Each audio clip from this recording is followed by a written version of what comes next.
जय हिंद। रेलवे के छात्र लगातार इस बात को लेकर के परेशान हैं कि कंपटीशन इतना ज़्यादा है और नंबर ऑफ वैकेंसीज बहुत कम। आखिर हम लोगों का क्या होने वाला है? किस हिसाब से हम तैयारी करें कि एक सीट अपना सुनिश्चित कर पाएँ? तो मेरा मानना यह है कि घबराना नहीं है, क्योंकि आपको एक सीट से मतलब है और एक सीट पर रिजल्ट आप लेके रहेंगे, ऐसा जद बना करके आपको चलने की ज़रूरत है। और पहले ही अगर आप हिम्मत हार देंगे तो फिर रिजल्ट आपका कैसे होगा?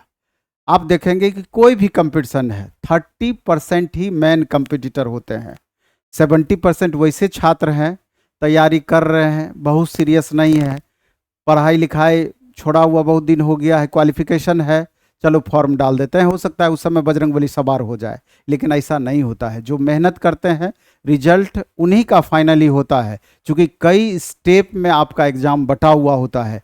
अगर बजरंगबली सवार होने वाली बात होती है तो गलती से अगर एक बार आप निकल जाते तो निकल जाते, लेकिन कई स्टेप में आप नहीं निकल सकते हैं। इसका मतलब साफ होता है कि आपका अंततः मेहनत ही आपका काम करेगा।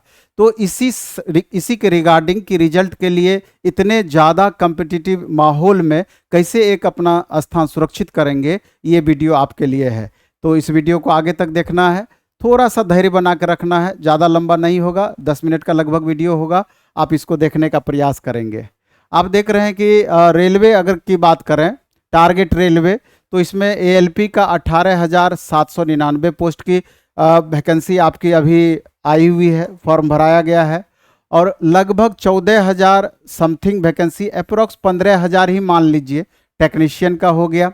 फिर आरपीएफ का अप्रोक्स 4,500 के करीब मान लीजिए। एनटीपीसी का 11,000 प्लस लगभग अप्रोक्स इसको भी कह सकते हैं। लगभग इतनी 50,000 के अराउंड लगभग अभी आपकी वैकेंसी है। और ग्रुप डी कितनी वैकेंसी आएगी अभी कंफर्म बताना मुश्किल है, लेकिन उम्मीद जताया जा रहा है कि 30,000 प्लस वैकेंसी ही रहने की संभावना है। कुल मिलाकर के अगर देखा जाए तो लगभग 80-85 हज़ार के लगभग वैकेंसी आपकी हो जाएगी, ऐसा संभावना है। तो अब इस हिसाब से देखा जाए तो एएलपी की अगर हम बात करेंगे तो आप देख रहे हैं कि अप्रोक्स करीब 19-20 लाख बच्चे फॉर्म भरे हैं।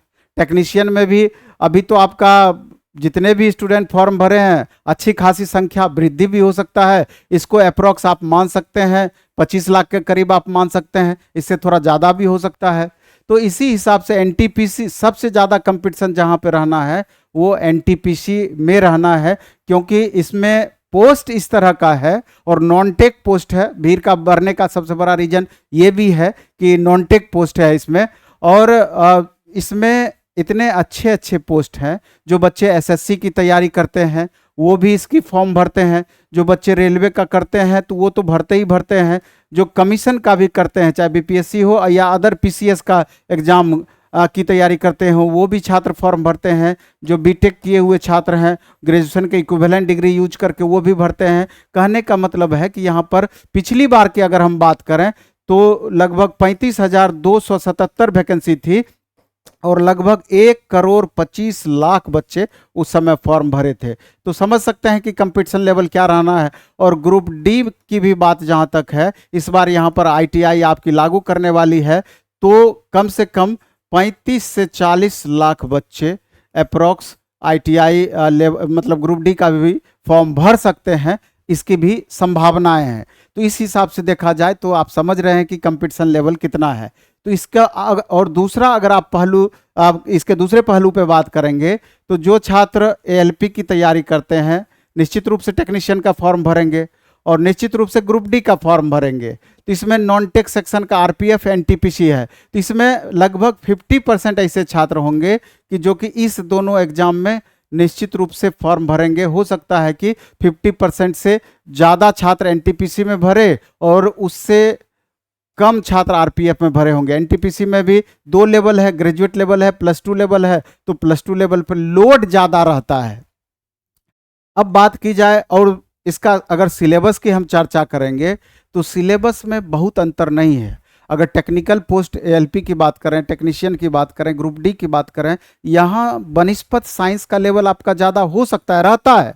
लेकिन एनटीपीसी की बात करें, वहाँ साइंस का लेवल बनस्पत आपका कम रहेगा। जनरल, जीएस, स्टैटिक वगैरह, हिस्ट्री, ज्योग्राफी, ये सब का लेवल बनस्पत मीडियम में रहता है। मॉडरेट टू टफ कह सकते हैं या मॉडरेट प्लस उसको कह सकते हैं, लेकिन साइंस का लेवल डाउन आपका रहता है। लेकिन बाकी में मैथ, रीजनिंग की बात करें तो अप्रोक्स सब का लेवल, आरपीएफ को छोड़ दिया जाए तो एक जैसा होगा मैथ रीजनिंग का लेवल।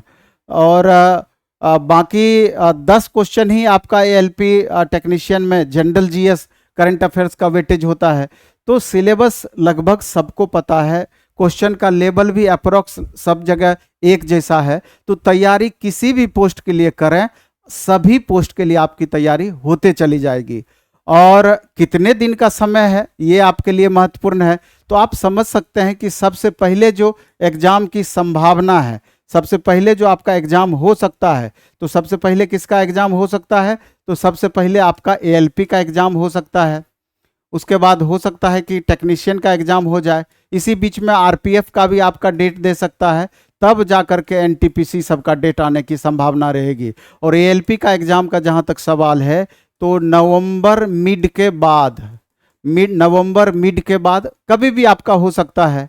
और नवंबर से लेकर के दिसंबर में आप ज़्यादा संभावना है कि आपका एएलपी का एग्जाम हो जाएगा। इसके और जब एक बार एग्जाम प्रारंभ हो जाएगा तो कंटिन्यू रेलवे का एग्जाम कुछ दिन गैप करके या लगातार भी आपका होते रह जाएगी, ऐसी संभावनाएं हैं। और एनटीपीसी का जहां तक सवाल है, कम से कम अभी से 5 महीना प्लस ही आपको समय मिलेगा, 5 से 6 महीने का समय मिल सकता है एनटीपीसी के लिए।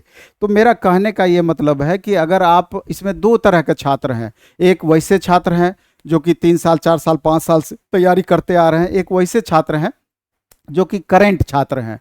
तो दो निश्चित रूप से जो पुराने छात्र हैं जिनका तैयारी ऑलरेडी बहुत अच्छा हो चुका है, तो वहाँ पर संभावनाएं ज़्यादा बनेगी कि वो स्कोर ज़्यादा कर सकते हैं। लेकिन नए छात्र भी अगर अपने मेहनत को बढ़ाते हैं तो वहाँ पर अपने लेवल को पहुँचा सकते हैं। तो इन बातों के पहले एक चीज़ और आपको हम बता देना चाहते हैं, थोड़ा सा ऐड इसमें हम डालते हैं, लगभग 2-4 सेकंड, 5 सेकंड का।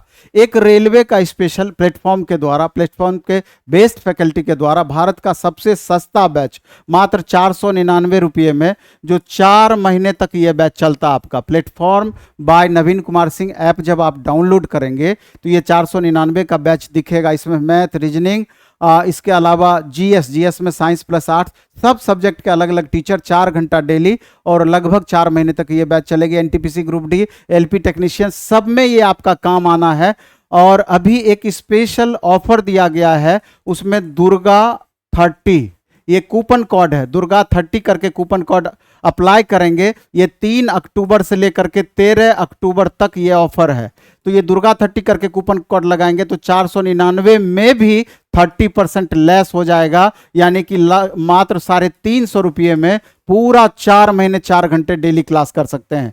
इसके अलावा एक बैच और लाया गया है कि जिनका पहले से सिलेबस समाप्त है, वो अधिक से अधिक प्रैक्टिस करना चाहते हैं, तो 4000 प्लस क्वेश्चन का ए सेलेक्टिव क्वेश्चन, जो एक तरीके से गैस क्वेश्चन कह सकते हैं, एग्जामिनेशन के पॉइंट ऑफ व्यू से उपयोगी होगा, मात्र 299 रुपये में 1000 प्लस क्वेश्चन मैथ का, 1000 प्लस क्वेश्चन रीजनिंग का, 1000 प्लस क्वेश्चन साइंस का, 1000 प्लस क्वेश्चन आपका आर्ट्स पोर्शन का।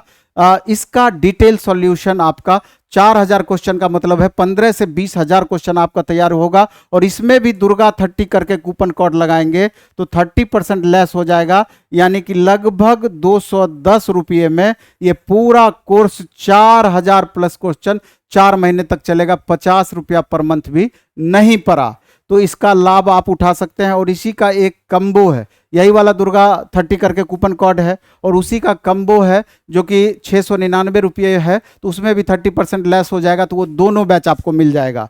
तो चलिए हम जिस बात पे चर्चा कर रहे थे उस पर आएंगे कि किस हिसाब से आपको तैयारी करने की बात कर रहे थे। इसमें हम बता रहे थे कि सारी बात आप समझ गए हैं। सिलेबस भी आपका दिया हुआ है, रेलवे सिलेबस आपका दी हुई है, लेकिन सिलेबस से बेहतर यह है कि क्वेश्चन बैंक का आप स्टडी करें, प्लेटफॉर्म का आपका रुक्मिणी पब्लिकेशन से क्वेश्चन बैंक आता है, उस सब सब्जेक्ट का अलग अलग। क्वेश्चन बैंक से आपको ये आइडिया आएगा कि जैसे 2019 में 133 सीटिंग में रेलवे एनटीपीसी का एग्जाम हुआ था, तो बेस उसी को रखना है 2019 को, उससे पहले 18 को बेस नहीं रखना है। टीसीएस 2019 का एग्जाम कंडक्ट की थी, उसी तरह के क्वेश्चन पूछने की संभावना है। अगर मैथ का क्वेश्चन बैंक अच्छे से पूरा बना जाते हैं, रीजनिंग का क्वेश्चन बैंक पूरा बना जाते हैं, साइंस का क्वेश्चन बैंक पूरा बना जाते हैं, तो 90% होप आपका रहेगा कि 80% क्वेश्चन इस तीनों सेक्शन से आप बना पाएंगे। और जिस समय 80% क्वेश्चन आप बना देंगे, आपका रिजल्ट नहीं रुकेगा, ये बात भी तय है। इसलिए पहले प्रीवियस PYQ आपको पूरा बना जाना है, उसके बाद डे बाय डे में डेली एक मॉक का प्रयास करना है, और उसके पहले सिलेबस का स्टडी करके एक बार, चूंकि हम ऐसे बच्चों के लिए ये बात बोल रहे हैं जो कि 1 साल 2 साल 3 साल से तैयारी कर रहे हैं, पहले से थोड़ा भी बेस अच्छा हो गया, तो ये प्रोसेस आपको आपके स्कोर को बढ़ाने में बहुत सहायक सिद्ध होगा।